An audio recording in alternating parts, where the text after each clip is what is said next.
adjacentes podem ser paralelos também, mas é outra história. Bom, voltando para cá.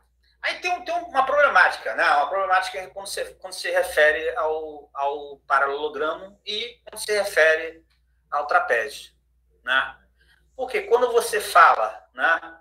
Fala do paralelogramo, você tem dois pares de lados, né? Que são paralelos, não é isso? Certo, gente? E no trapézio?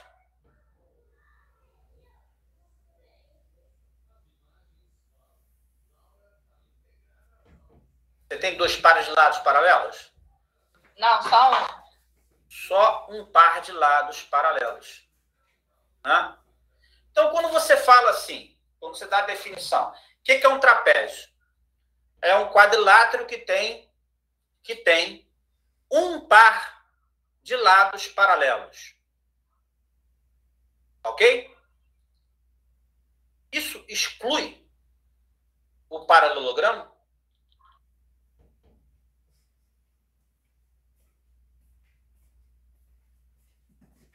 Fabiana, ele está perguntando se o paralelogramo é um trapézio. O que vocês acham? Paralelogramo também é um trapézio? Estou pensando aqui, cheguei até a desenhar um aqui. Vamos lá. Mas eu acho que não. Fabiana, o que é um trapézio? É um quadrilátero que tem um par de lados paralelos. Somente um. E o paralelogramo tem dois. Mas tem um? Tem. Tá bom, então responde para ele. Então é. Então, todo paralelogramo também é um trapézio? Sim. Se for pensar nessa definição, sim. Então, por isso que eu falo, as definições, elas têm que ser bem claras. Se você quer distinguir, por exemplo, o trapézio dos paralelogramos, né? Se você quer distinguir, você precisa reforçar a ideia de que só tem um único par de lados paralelos. Um único. Se você quer distinguir. Se você não deseja distinguir, tá? Você fala, tem um par, né? Se tem um par de lados paralelos, então todo paralelogramo também é um trapézio. Acaba sendo um trapézio. Tá? Isso é uma questão, como eu falo, assim, do que você se importa. Se você está fazendo a questão de distinguir a categoria do trapézio da categoria do paralelogramo, você precisa reforçar a ideia dessa unicidade de um par, né, de lados paralelos. Se você não reforçar, vai estar tudo dentro do trapézio. Ou seja, todo paralelogramo acaba, no final das contas, sendo um trapézio. E se todo paralelogramo é um trapézio, então essas coisas todinhas aqui também acabam sendo também o quê? Um trapézio. Trapézio. Entendeu? Todos eles acabam sendo trapézios. Entendeu? Então, é uma coisa assim, a figura, se você não colocar essa distinção, acaba sendo a figura mais básica de todas, mais básica, acaba sendo quem? O trapézio. E todas elas aqui acabam sendo trapézios. Ok? Então, mas mais uma vez, é uma questão de você achar se é importante ou não dar essa distinção. Alguns preferem dar essa distinção, outros não preferem, não esquentam a cabeça e mantêm, né, todo mundo enquadrado como trapézio. Aí depende, né? Eu não sei como é que o Chaves considera. Eu também, para mim, não faz a menor diferença, tá? Esse tipo de situação. Ok? Uma pergunta. Fala. O trapézio, a gente pode dizer que é pegar um triângulo e cortar, né? Tirar aquele topo dele ali, acaba virando um trapézio.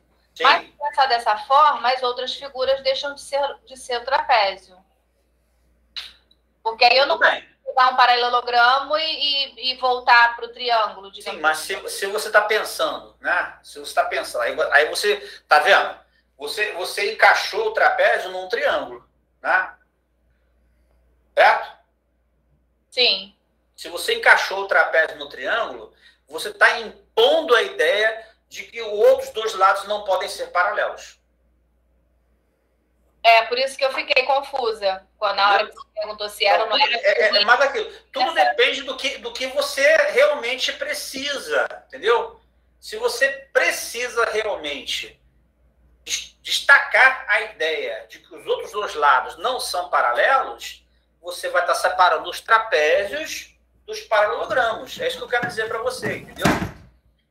Então, as bibliografias, elas às vezes elas não têm cuidados com esse tipo de coisa, né? Não tem muito cuidado. Coloca as definições e acaba dando abertura para esse tipo de situação, esse tipo de questionamento. Tá ok? Mas, como já falei, tudo depende do que você acha que vai falar. Se você, por exemplo, estiver dando uma aula de trapézio, o que é um trapézio? O trapézio é como você pega um triângulo e corta. Pronto, aí ferrou. Aí já pensou assim, um trapézio encaixado num triângulo? Então você já está impondo a ideia de que os outros dois lados não podem ser paralelos. Está entendendo, Fabiano? Acaba excluindo todos os outros, sim. Isso, acaba excluindo todos os outros, né? Porque não tem como você encaixar um retângulo, um quadrado ou um losango, né, dentro de um triângulo e cortar o triângulo para aparecer ele. Tá ok? Vamos lá. Muito bem. Deixa eu ver quanto tempo nós temos. Eu acho que não vai dar tempo de a gente fazer as paralelas hoje não, né, Chaves? Já são 9h15, mais ou menos. O que você acha? Eu vou construir bissetriz com GeoGebra. Eu acho isso, é melhor, né? Senão vai ficar muito corrido. Eu queria falar exatamente isso aqui, porque a Adriana pediu para dar um reforço nessa ideia dessas figuras, né? Porque geralmente gera uma certa confusão desse tipo de interpretação. Tá? Espero que tenha ficado claro. Vamos lá. Então agora com você, Chaves, faz essa negócio de transferência de ângulo e bissetriz aí. Beleza. Tem um desafio, né? Perguntar se o pessoal fez. Bom, estão vendo minha tela aí, então, né? Tela branca tá aí? Tá, Cláudia? Tela branca tá aí? Fabiano. Tô vendo, tela branca tá aí. Beleza. Você beber uma água. Tá legal. Vai lá, pode ir lá. Pessoal, é o seguinte, na aula passada, nós comentamos que nessa aula íamos começar a construção, e aí foram os dois desafios da mediatriz aí que nós demos. Um segmento AB enorme e um segmento AB próximo ao extremo do papel. Né? Alguém construiu, além de Fabiana e o pessoal da minha turma? Alguém tem uma resposta para isso? Aleph, sim. Construiu, Aleph? Beleza. Deixa eu ver. Aleph está digitando aí.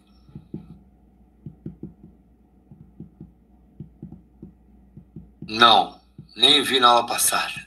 Não, na aula passada não, foi na aula agora que eu falei. Eu falei que na aula passada nós comentamos que os alunos deveriam trazer o instrumento a essa aula. E aí, nessa aula, eu passei 2 desafios agora, mas tá bom. Então, beleza. Tá ok, pessoal. Então é o seguinte, vamos lá na bissetriz agora. Então, agora, ao invés de eu ter um segmento AB, eu tenho, então, um ângulo. E o que é um ângulo? São 2 semirretas com a mesma origem. Então, uma semirreta AB e a outra semirreta AC. Então, essas 2 semirretas, AB e AC, com a origem A, ou seja, 2 semirretas com a mesma origem, formam o que a gente determina, o que a gente convenciona chamar de ângulo, região angular. Né? Esse é o ângulo. Né? Lembre que 2 retas se concorrem e determinam 4 ângulos, e a gente está pegando o menor deles, que a convenção é sempre achar o menor ângulo dos 4 formados, 2 a 2, e é convencionado que essa é a região angular que nos interessa. Pois bem, a gente foi traçar a bissetriz. Como é que o Cláudio fez?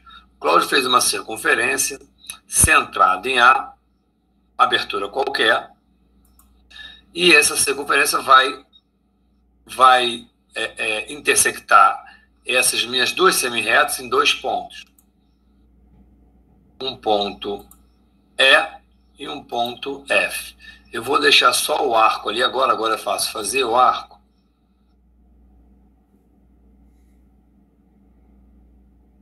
Vou esconder a circunferência. Deixa eu...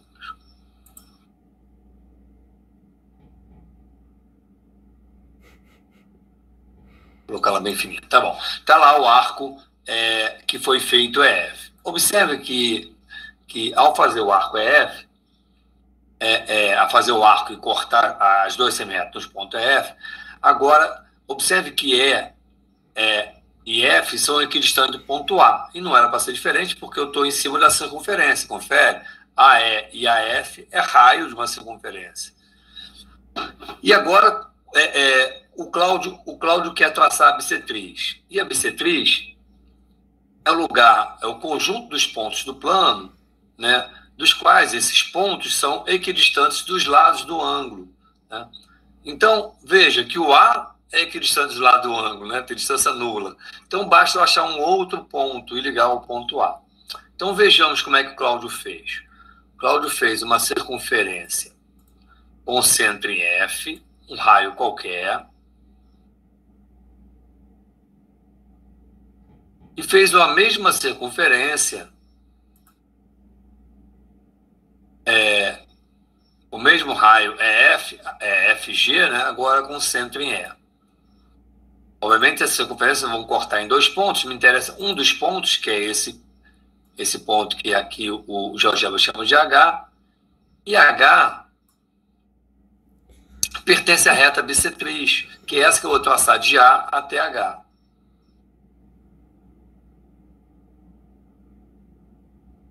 Essa reta, que eu estou pintando em vermelho, é reta bissetriz. Tá claro para todo mundo? Beleza? Agora é o seguinte, eu vou pegar esse ponto A, que é o centro do meu ângulo, e vou fazer um giro com ele, vou brincar, vou girar ele de tal forma que esse meu ângulo ABAC fique com o A numa parte superior. Então, vou pegar o C, vou trazer para cá, vou trazer o B para cá, vou trazer o C para cá, vou trazer o B para cá, vou andar com o A para cá, de tal forma que o A ficou na parte superior. Beleza? Tá lá, voltei. O mesmo desenho que eu tinha feito, só girei o papel. Tá ok? Agora, olha só. Eu vou esconder essa circunferência aqui. Vou esconder. Vou esconder aqui. Vou esconder ela sombreada. Vou esconder essa outra sombreada também. Bom, vou escondendo tudo que me veja que a reta vermelha é a bissetriz do ângulo AB AC. Mas agora eu vou fazer o seguinte, ó, vou traçar um segmento EF. Vou botar esse segmento bem destacado, para que vocês observem um detalhe aqui, ó. Veja que o segmento EF foi construído em cima do arco EF, tá ok? E agora observe o seguinte, ó. Suponha que eu não tivesse o ângulo AC-AB, tivesse só o segmento EF e fosse traçar a mediatriz. A mediatriz nada mais é do que essa reta vermelha aqui. Por isso que eu digo que a bissetriz é uma mediatriz escondida, disfarçada, né? Então eu digo, a mediatriz, ela vai mediar o segmento EF e a bissetriz vai mediar o ângulo CAB. Então a bissetriz vai para ângulo, a mediatriz vai para o segmento, mas no final das contas, né, uma é uma outra escondida. É essa brincadeira aí. Tá claro isso, pessoal? Ou compliquei mais do que facilitei? Beleza? Tá ok. Isso é a ideia da bissetriz. A ideia de transporte de ângulo, eu não sei se é o caso mostrar aqui, porque o Cláudio fez ali, ele só usou essa ideia de transporte para chegar depois na divisão do ângulo, chegar na bissetriz, né? Nós temos mais 10 minutos ainda, deixa eu falar uma coisa aqui. Tá bom. O Cláudio falou aí sobre dizendo que o paralelogramo, o quadrado e o retângulo são, na verdade, trapézios. Porque a definição de trapézio é que eu tenho um único par de lados paralelos, essa é a definição do trapézio, mas eu tenho um lado paralelo, um par de lados paralelos. E o retângulo, o quadrado e o paralelogramo, bem como o losango, também tem um par de lados paralelos. Tem dois, mas tem também um. Eu brinco isso na sala de aula, falando para vocês do triângulo equilátero. Quando eu digo que o triângulo equilátero também é isósceles, porque a definição de triângulo isósceles é que tem dois lados iguais. E o equilátero também tem dois lados iguais. Tem o terceiro também, mas ele não deixa de ter dois. Né? Bom, eu vou falar mais uma coisa que o Cláudio citou no início, sobre as sevianas. Né? O Cláudio citou as três sevianas, a mediatriz, a altura e a mediana, né, quando ele foi falar da mediatriz. Mas eu digo na minha turma, Cláudio, que seviana é toda a reta do plano que passa por um vértice do triângulo. Uhum. Né? Então, aí, porque senão ele fica decorando, é a reta que passa no plano, no vértice. Então, qualquer reta... Tem razão. Qualquer reta do plano... Seviana é que separa, né? Que serva, de vez de serva lá. Não. Bom, seviana é que qualquer reta que passa no vértice. Passou no vértice do triângulo, é uma seviana. Ela vai cortar o outro lado? Vai cortar de qualquer jeito. Ou ela corta dentro do espaço do triângulo, ou ela corta no prolongamento, ou se ela for paralelo dos lados, ela vai cortar no infinito. Então, bom, então você vai cortar, fica claro assim. Então, seviana, para ficar fácil de gravar essa ideia da seviana. Qualquer reta do plano que passa pelo vértice. Beleza, era isso que eu queria falar, triângulo isósceles ia falar, construir aqui. Mais alguma coisa, Cláudio, você quer que eu construa dentro dessa ideia da bissetriz, que passou, quer que eu faça o transporte do ângulo? Não. Ou quer que eu faça o ângulo de 60? Pode fazer o ângulo de... Não, mas aí... Não, mas é repetição de bissetriz, né? Mas fazer o ângulo de 60, mostrar para eles 30, por né? que é. Fazer 30, né? Por exemplo. Né? Então, deixa eu mostrar uma coisa para vocês aqui. Tá. A ideia é o seguinte, quando o Cláudio foi fazer o ângulo de 60, ele tinha um segmento qualquer. Ele tinha um segmento qualquer, e aí, no extremo do segmento, ou seja, ele tinha uma reta, escolheu um ponto na reta para fazer o ângulo 60, então vou pegar um segmento, pegar no extremo do segmento e fazer uma abertura, uma circunferência qualquer.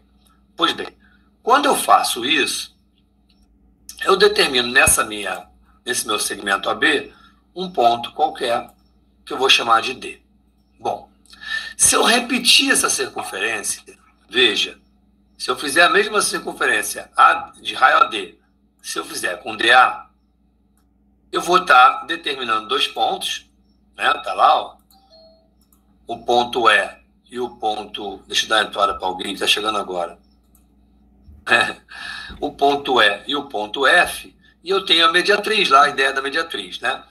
Mas observe o seguinte, eu construo aqui agora um triângulo, veja só, tem um triângulo aqui, ó, AE, ED, DA, tem um triângulo aqui.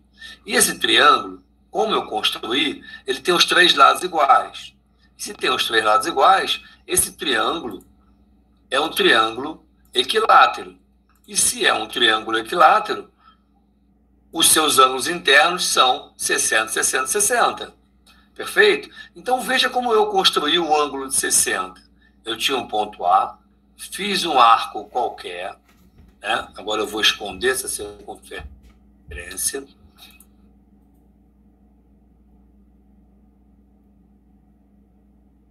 E vou deixar só o arquinho lá. Fiz um arco qualquer, né? E aí, com a mesma abertura desse arco que eu construí, ADE, eu fiz centro em D e fiz o arco com centro em D, AE. Então, deixa eu esconder minha outra circunferência lá.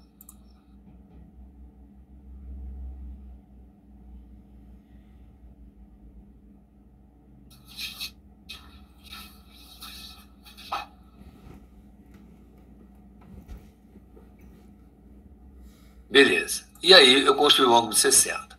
Tá bom. Agora construí um ângulo de 60, então o ângulo A é 60, o ângulo D é 60, mas o ângulo A que eu queria construir de 60. E aí eu uso do procedimento da bissetriz para fazer a divisão do ângulo. Agora, por que eu tenho certeza que esse ângulo é 60? Porque eu tenho um triângulo equilátero.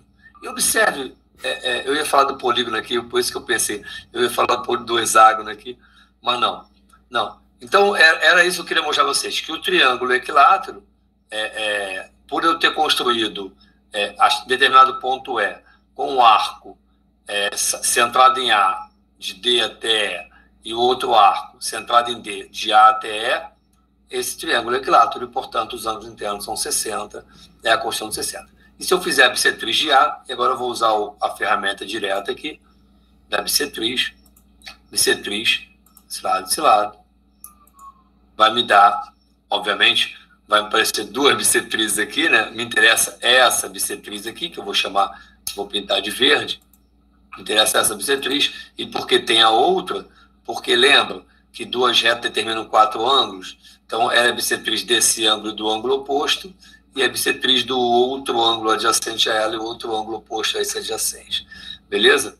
E essas duas bissetrizes, obviamente, a verde e a vermelha, formam um ângulo de 90 graus por uma razão muito simples, né? Ela divide metade do ângulo. Foi exatamente aquilo que eu falei na aula anterior, que é o GeoGebra, ele lê a bissetriz como esse par de retas, não é uma única reta. Ele lê um par de retas. Exatamente. E aí, esse conhecimento que está por trás da construção, que é o conhecimento matemático, essa fundamentação, é que faz você entender por que está acontecendo isso. Né? Diferentemente de quem só conhece a receita do bolo da construção por si só. Não entende por que está acontecendo isso, o que está por trás disso aí. Beleza? Cláudio, nós temos 2 minutos, eu vou parar por aqui para que você dê uma boa noite também. Para que você dê uma boa noite, pessoal. Beleza? Tá bom. Fala aí, pessoal. Obrigado, pessoal, pela presença de vocês aí mais uma vez, né? Semana que vem vamos avançar, né? Como eu falei no início da aula, a gente tem sempre pretensões, né, Chaves? Mas nem sempre a gente consegue fazer. Tipo, obviamente, a gente vai fazendo no ritmo que acho que é realmente conveniente para vocês. O objetivo não é atropelar ninguém, né? Senão o curso perde o seu propósito, né? Que é dar uma formação de forma geral, né? Não especificamente para quem já tem conhecimento, né? Nosso objetivo é dar conhecimento. Então, e aí a gente pode imprimir um ritmo, por enquanto, que seja devagar, mas logo a gente vai estar com uma certa habilidade, o que facilita para a gente desenvolver um pouco melhor o assunto. Então, nas próximas aulas, né, a gente vai voltar a falar ainda de algumas construções fundamentais, né? Algumas um pouquinho mais complicadas do que hoje, né? Como, por exemplo, o arco capaz, né, Chaves? O arco capaz até hoje. O arco capaz é um pouquinho chatinho, mas vocês vão compreender tranquilamente, tá? Como é que funciona e vai dar tudo certinho, tá? Obrigado mais uma vez por você estar aí. Só falar uma coisa, Cláudio. Fala aí. Desculpa. Dos 5 lugares geométricos que a gente propôs para vocês, pessoal, que a gente vai bater, que o Cláudio vai mostrar para vocês, que é a circunferência, a mediatriz, a bissetriz, as paralelas e o arco capaz, nos falta aí, basicamente, as paralelas do arco capaz. A circunferência ela vai no bojo de tudo isso, né, na construção. Mas nós temos 2 encontros ainda remoto, né, que nós vamos tentar abarcar as paralelas do arco capaz, e aí, acredito que na aula que vem, não sei se vai dar tempo, mas se não der, a gente prolonga para a última aula, e depois, sim, nos nossos 2 encontros na prática, nosso encontro presencial, aí a gente vai vamos fazer todo o trabalho de exercício desses 5 lugares geométricos, e aí, pessoal, tem o certificado de participação, e todo mundo recebe o certificado de participação, que é importante para os licenciandos, né, para a carga horária. Eu acho importante também para os professores do município de Magé, porque deve dar um retorno para vocês num ponto mais adiante. Tá ok, Cláudio, eu termino por aqui. Obrigado, pessoal, boa noite. E aí o Cláudio encerra aí. Vocês aí. Beleza? Então, tá. Então, um beijão para todo mundo, bom descanso, até semana que vem, terça-feira. Até semana que vem, gente. Obrigada. Obrigado, Fabiano. Obrigado a todos aí. Cláudio, não sai não, quero falar contigo, velho. Não, tá. Só vou apagar aqui. É o quê?